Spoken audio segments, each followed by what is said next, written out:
давоми боби 24.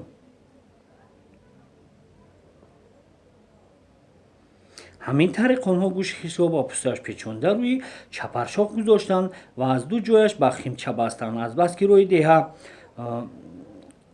деҳ нишеб буд, зуд расиданд ва аҳолии бой ворид шуданд. Баробар аз тоҷиррабонӯи зани бой деҳи калон дархост намуданд. Аввал чарбҳои болои шикам гурда ва дигар чарбҳои даруни кашида гирифта майда намуда об карданд. онро ба як ҷо ва як хум андохтанд. Сипас гӯштро реза карда ба дег андохтанд ва хуб ҷӯшонданд. Вақте гӯшт пухт, алови таги дегро берун кашиданд, то саҳар равғани болои об ба ях баст. онро саҳар ба ҷоми дигар бардоштанд. Баъд деги гӯштдорро аз ҳавлии бой дур бурда, гӯшташро ба сой партофтанд. Баъд аз анҷоми ин корҳо боз ёдгору гуноҳ ба ҷои дирӯза рафта, побанди уғӯ изпортарошӣ шуданд. ҳамон рӯз ин корро ба анҷом расонида, тавассути чапаршох дастгоҳи сохтаашонро ба дуконашон оварда монданд. баъзе камбудиҳояшонро худам тарошида тайёр мекунам, гуфт ёдгор ба шогирдонаш. хабари хирси бадҳайбатро ба табар зада куштани ёдгор дар деҳаи Хамитуғ ғулғула андохта буд. мардум ёдгорро ҳар хел сифат мекарданд. яке мегуфт, ки ин усто назаркардаи худост. агар ин тавр набошад, одамизод христро кушта метавонад магар? гурӯҳи дигар бар он ақида буданд, ки ёдгор бо худ пари дорад. маҳз париаш аз хирси бадҳайбатро куштааст. ин кор аз дасти одамӣ намеояд.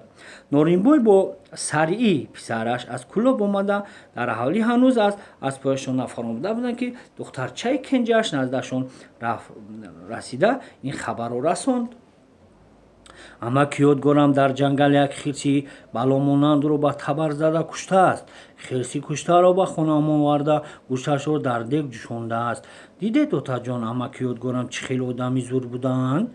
ин вақт бой дар ҳолати аз асп фуромадан буд, ки қармишбои дастёраш ҷилавдорияш мекард. аз ин рӯ ба суханони духтарчааш чандон аҳамият надод. духтарча гуфтаҳояшро бори дигар такрор намуд. ин кӯдак гӯё рост мегӯяд? аз қармишбой пурсид Норимбой. рост аст бой бобо, ҷавоб дод қармишбой ва воқеаи ба амаломадаро якояк ба Норимбой нақл карда дод. Саръӣ аз ин суханон ҳайратзада шуд ва қармишбой пурсид, ки оё усто ёдгор дар ҳамин ҷост?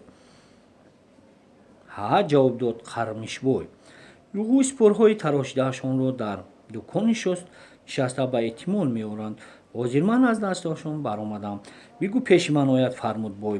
дукони устоёдгор аз хонаи бой чандон дур набуд ва зуд қармишбою ёдгор ба хизмати бой расида омаданд. бой бағал кушода устоёдгорро ба оғош кашида, сипос хандон гуфт: устоҷон, овозатон то кӯлоб рафтааст, ки хирси бадҳайбатеро куштӣ. ин гап рост аст магар?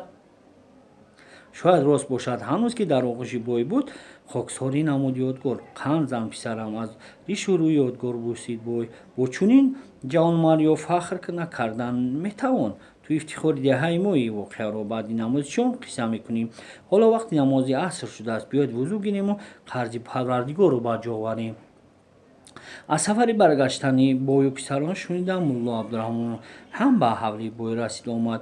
ҳангоми намоз гузаронидан то ин вақт ҳавли бой аз одам пур шуда буд. бой бо писаронаш фаҳмид, ки як барраи ширбози кушта ба дасти модарашон диҳад. зеро мардум барои шунидани қиссаи муҳорибаи ёдгор бо хирс аз хоби зимистона бедор шуда омада буданд.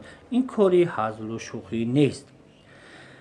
якҷоя намози шомро ҳам хонданд. пас он ба суҳбат нишастанд. ҳозирон шӯрбои гӯшти барраи ширбозро бо иштиҳои том ошомиданд. баъд ёдгор хоҳиш намуданд, ки ҷараёни муҳорибаашро бо хирс ҳикоят кунад. ёдгор ин воқеаро ба тафсил ва бе каму кост нақл кард. сомиёнаш онро бо шавқи том шуниданд. ҳамин нақли ёдгор нишастагон гиребон мегирифтанду ангушти ҳайрат мегазиданд.